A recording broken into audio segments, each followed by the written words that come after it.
By the spring of 1946, people in Texarkana had developed a new habit. They went home before dark. Businesses closed early, families loaded guns, and teenagers were told to stay off the streets, because somewhere out there, a man in a cloth mask was hunting couples.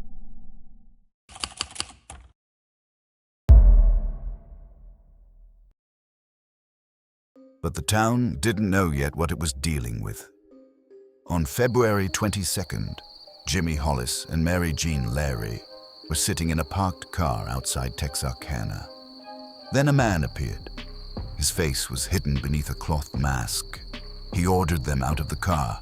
Hollis was brutally beaten. Larry was attacked. And then, headlights appeared in the distance. The phantom ran. The couple survived. At first, police had no reason to believe this was the beginning of anything. They were wrong. 1 month later, Richard Griffin and Polly Ann Moore were found dead. Then came Paul Martin and Betty Jo Booker. Now there was a pattern: couples, darkness, isolated roads, and a masked attacker. The newspapers began following the killings, and eventually they gave the killer a name: the Phantom. The killer had become more than a murderer. He had become a name, and once the Phantom had a name, Texarkana began hunting him. But the police weren't the only ones looking. People stopped going out at night. They bought guns. Businesses closed early. Residents stayed off the streets after dark. Families watched their windows. Doors were locked. The town was changing. The Phantom had accomplished something no killer wants to admit. He had changed the behavior of thousands of people. Darkness had become a warning, but some people weren't willing to stay inside. Citizens began patrolling the roads themselves.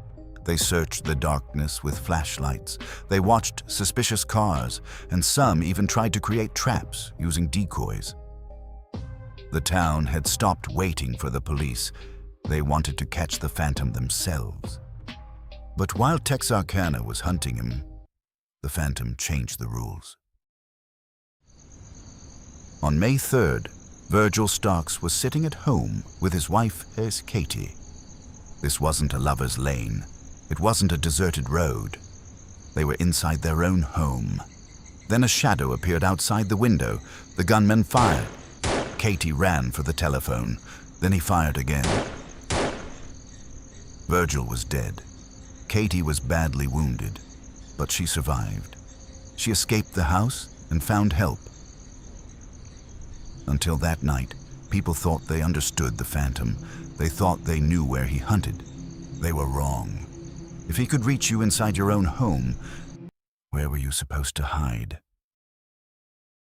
Then, months into the investigation, police found something unexpected. They encountered a woman connected to UL Swinney, and she told investigators things about the murders. Details the public had never been told. For investigators, this could have been the break they had been waiting for. The name that emerged was UL Swinney. For the first time, it seemed possible that the Phantom had finally been found. But there was a problem. Her story changed. Her credibility became a problem, and suspicion wasn't enough to build a case. Swinney was never convicted of the Texarkana murders. But if she really knew what she claimed to know, then someone had told her. And then, something happened that no detective could explain.